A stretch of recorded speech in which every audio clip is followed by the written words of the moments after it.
It was supposed to be the happiest day of his life. Instead, it became a crime scene. In the early hours of October 3, 2020, emergency responders were called to a remote cabin on the edge of Hollow Creek, Vermont. What they found inside stopped them cold. Decorations for a wedding reception were still hanging from the rafters. Plates of untouched food sat on tables. But the celebration had ended hours earlier, and the groom was nowhere to be found. Outside, near the edge of the woods, police discovered a trail of blood leading away from the cabin. By dawn, a search had begun across the dense forest, pulling in state troopers, dogs, and helicopters. The man they were hunting wasn't a stranger who crashed the party. It was the groom himself, last seen walking into the night after a private argument that guests barely noticed. Within days, investigators would uncover the truth. The wedding had been a facade, a carefully staged cover for a plan that had been simmering long before vows were ever exchanged. And when that plan unraveled, it left betrayal, violence, and one irreversible mistake in its wake. Hollow Creek, Vermont, was the kind of small town where everyone knew each other's business. At least they thought they did. Life moved slowly, framed by quiet forests, winding roads, and a community that valued appearances.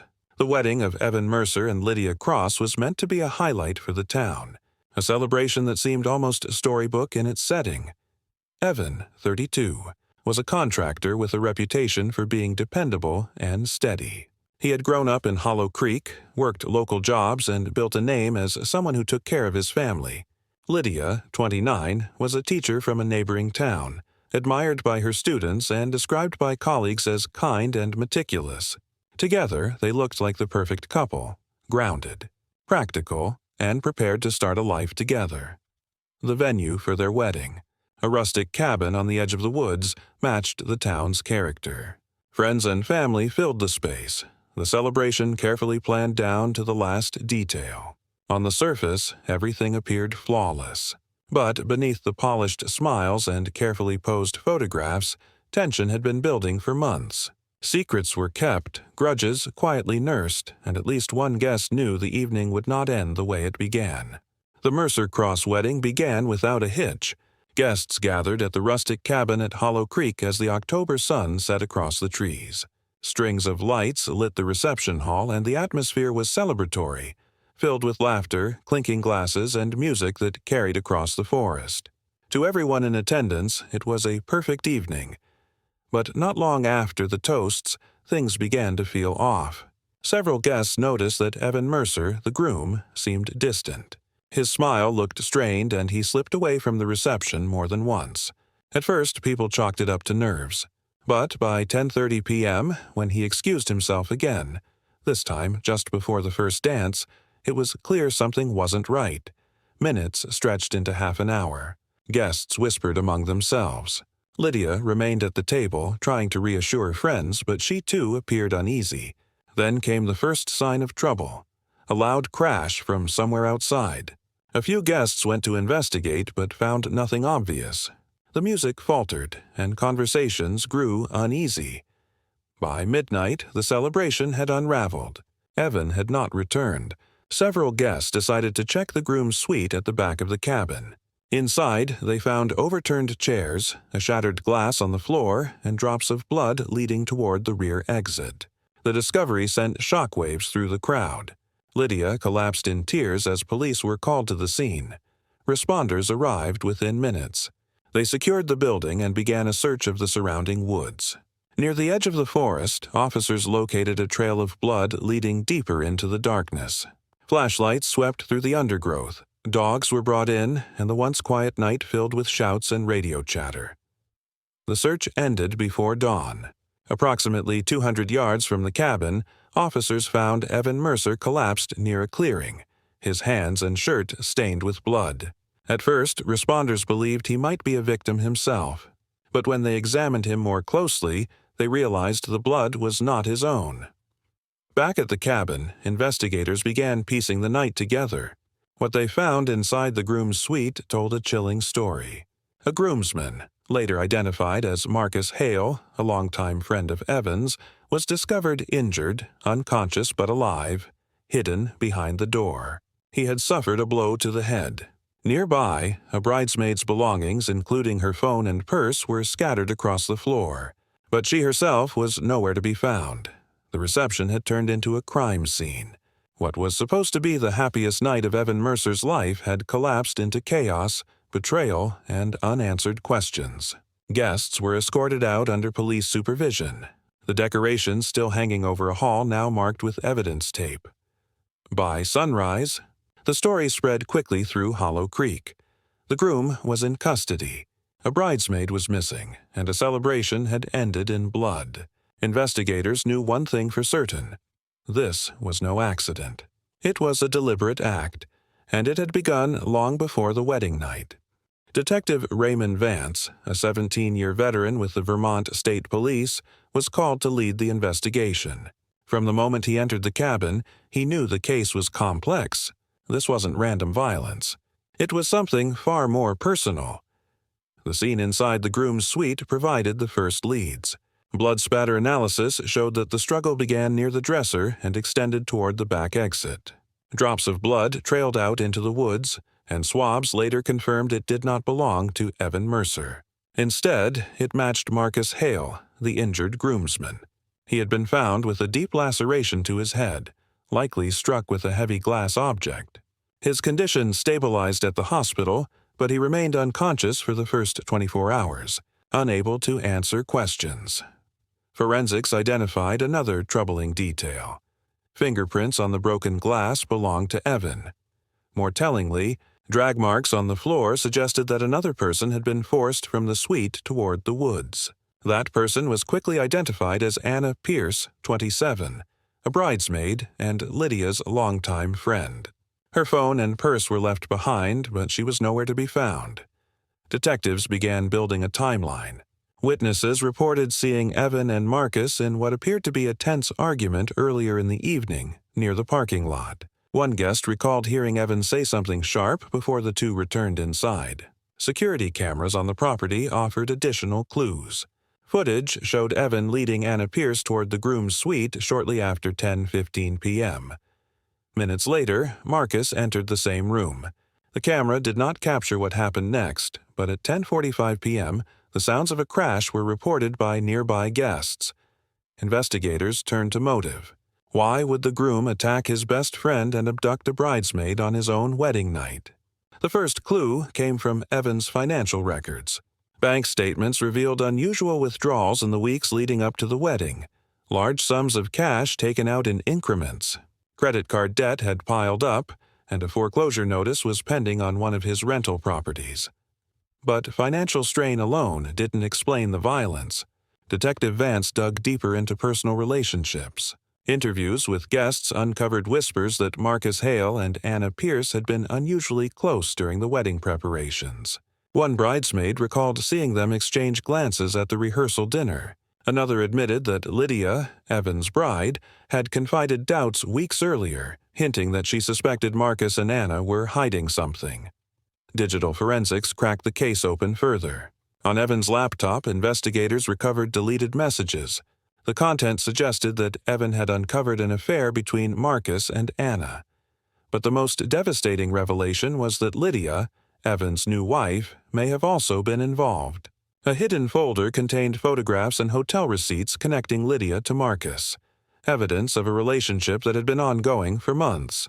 The pieces began to align. Evan had discovered the betrayal before the wedding but chose not to call it off. Instead, investigators believed he staged the event as cover for revenge. The confrontation in the groom's suite wasn't spontaneous. It was the culmination of months of anger. Marcus's injury, Anna's disappearance, and Evan's blood-stained clothing told the story of a man who had orchestrated payback on the very night that was supposed to bind two families together. When Marcus regained consciousness days later, his account confirmed much of what investigators suspected. He admitted that Evan confronted him in the suite, accusing him of betrayal. A fight broke out during which Marcus was struck and blacked out. He claimed not to know what happened to Anna afterward. Evan, now in custody, refused to answer questions. But the evidence spoke for him. Forensic analysis tied his fingerprints to the broken glass, his DNA to blood smears in the suite, and his shoe prints to the drag marks leading out toward the woods. Combined with the digital evidence of Lydia's affair and Evan's financial desperation, the prosecution had a clear narrative. The wedding was a facade, a stage for revenge that went too far. The search for Anna Pierce intensified. Teams combed the woods for days, using dogs and drones to sweep the dense terrain. Finally, on the 6th day, they located her body in a shallow grave half a mile from the cabin. The autopsy confirmed blunt force trauma consistent with the broken glass recovered from the suite. Time of death aligned with the night of the wedding. With Anna's body recovered and Marcus's testimony secured, investigators completed their case. The groom's deadly mistake was no longer speculation. It was documented fact. Evan had planned his revenge but failed to anticipate the speed and thoroughness of the investigation. What he thought would remain hidden unraveled piece by piece until nothing was left but the truth. Detective Raymond Vance believed he had the case wrapped up. The evidence placed Evan Mercer at the center of the crime, and the motive, revenge for betrayal, was straightforward. But as prosecutors prepared their case, new discoveries shifted the narrative yet again. What seemed like a personal outburst of rage was revealed to be far more deliberate. The first twist emerged from a search of Evan's storage unit on the outskirts of Hollow Creek. Tucked among boxes of tools and household items, investigators found a locked duffel bag. Inside were items that looked like props for a staged crime: an extra suit jacket stained with gasoline, a pair of latex gloves, and a prepaid phone. Forensic testing confirmed the jacket carried traces of Anna Pierce's blood. Call logs from the prepaid phone revealed late-night messages to an unknown number, later traced to a burner device that had been deactivated days after the wedding. The second twist came from financial records. Investigators uncovered that Evan had taken out a sizable life insurance policy on Lydia just weeks before the wedding. At first, the connection seemed thin. After all, Lydia had survived the night. But prosecutors argued it revealed a chilling intent. Evan's plan wasn't limited to Marcus and Anna. He may have intended to eliminate Lydia as well, benefiting from the payout while framing the crime as a violent intrusion. His mistake, they believed, was losing control once the night spiraled into chaos. Detective Vance's team also re-examined security footage from nearby businesses. One camera captured Evan meeting with a man later identified as Corey Dempsey, a distant acquaintance with a record of petty theft. The footage showed Evan handing him an envelope, though Corey denied involvement when questioned. But the envelope's contents were telling: receipts for supplies matching the gloves and prepaid phones recovered from the storage unit.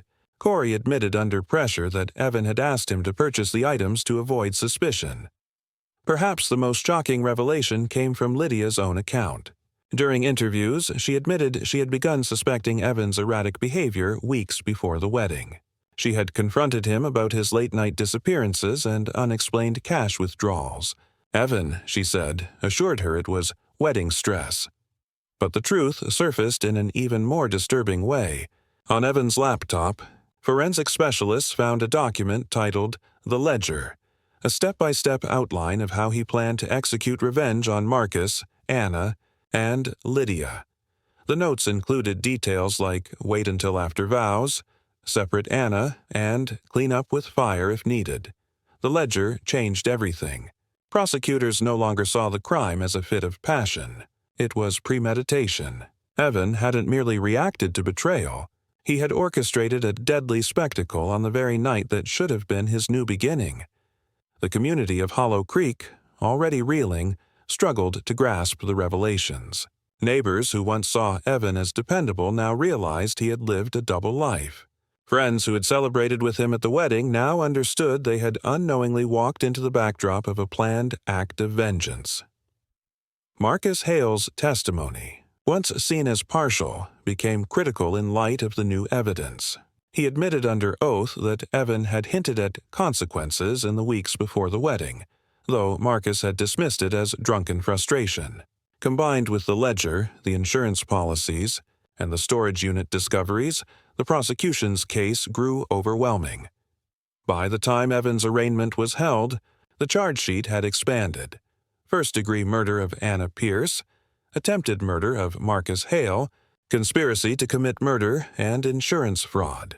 Each new piece of evidence stripped away the illusion of a man pushed too far by betrayal. What remained was the portrait of a groom who turned his wedding into a stage for revenge, only to lose control in the execution. For Detective Raymond Vance, the case was both chilling and clarifying. Evan's deadly mistake wasn't just the violence itself. It was believing he could plan revenge so carefully that no one would ever uncover the truth. In the end, every secret, every note, and every hidden move was brought into the open. The trial of Evan Mercer began in the summer of 2021 at the Chittenden County Courthouse. By the time jury selection was complete, the case had already gained national attention. A groom, accused of turning his wedding into a calculated act of revenge, was a narrative that gripped both the media and the public. The prosecution wasted no time establishing their case. They opened with the sequence of events: Evan's strange behavior during the reception, the timeline of the crash in the groom's suite, and the discovery of Marcus Hale injured and Anna Pierce missing. Jurors were shown photographs of the blood trail, the shattered glass, and the drag marks leading into the woods. Each image emphasized that the violence was deliberate and personal. Forensic experts followed. They testified about the blood evidence linking Evan to both the broken glass and the drag path, and the shallow grave where Anna Pierce was discovered. The autopsy confirmed blunt force trauma consistent with the weapon fragments found in the suite. A digital forensic analyst presented Evan's deleted ledger document, which laid out a chilling plan to separate his targets and stage the crime as an accident. The prosecution tied it all together with financial motive. Bank statements, overdue loans, and the recently purchased life insurance policy on Lydia were laid out in detail. A forensic accountant explained how Evan's debts had left him desperate, with murder as his chosen solution. The defense countered with a narrative of stress and instability. They argued Evan was overwhelmed by betrayal and financial hardship, suggesting the crime was spontaneous, not premeditated. They pointed to his emotional state in custody as evidence of a man who had snapped rather than calculated. They attempted to discredit Corey Dempsey, the acquaintance who admitted to purchasing gloves and prepaid phones for Evan, describing him as unreliable. But each defense argument collapsed under the weight of evidence. The ledger document showed planning. The burner phones and storage unit linked Evan to deliberate preparation. Marcus Hale's testimony confirmed that Evan had confronted him over betrayal weeks before the wedding. And Lydia's account of Evan's strange behavior tied directly into the timeline prosecutors presented. The most emotional moment of the trial came when Lydia took the stand. She recounted how Evan had hidden his anger in the weeks before the wedding, assuring her everything was fine. Hearing her describe discovering the truth in court underscored the depth of Evan's betrayal, not just of her, but of every guest who believed they were celebrating love, not walking into a trap.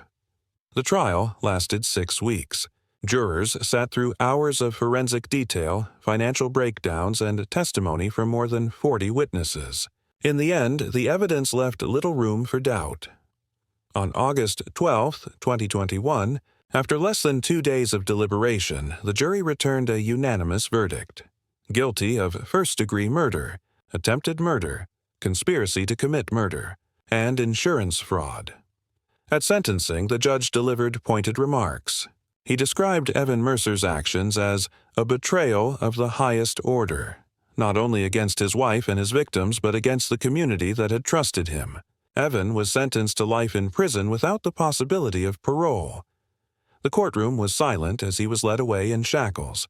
For Lydia, for Anna's family, and for Marcus, still recovering from his injuries, the verdict brought legal closure. But the echoes of that night at Hollow Creek would remain long after the trial ended. What began as a wedding meant to unite two families ended as one of Vermont's most chilling murder cases, a stark reminder of how far revenge can drive someone when anger becomes obsession. The case of Evan Mercer is remembered not for the love story it pretended to be, but for the revenge plot it truly was. What should have been the happiest night of his life unraveled into betrayal, violence, and death. The rustic cabin at Hollow Creek was decorated for celebration, yet it became the setting of one of Vermont's most shocking crimes. The evidence made the truth undeniable. Evan's storage unit, his burner phones, the insurance policy, and his own written ledger revealed intent months in the making. He didn't stumble into violence. He built it, step by step, until the wedding night gave him the stage to act. His deadly mistake wasn't just killing Anna Pierce or nearly ending Marcus Hale's life. It was believing he could hide the truth behind a facade of marriage vows and music. For Lydia, the woman who thought she was beginning a new chapter, the reality was devastating. She had married a man who viewed the ceremony not as a promise, but as cover for revenge. For the community of Hollow Creek, the case shattered the illusion of safety in small-town life. And for everyone who followed the trial, one question remains: how far can revenge push someone before they destroy not only their enemies, but themselves?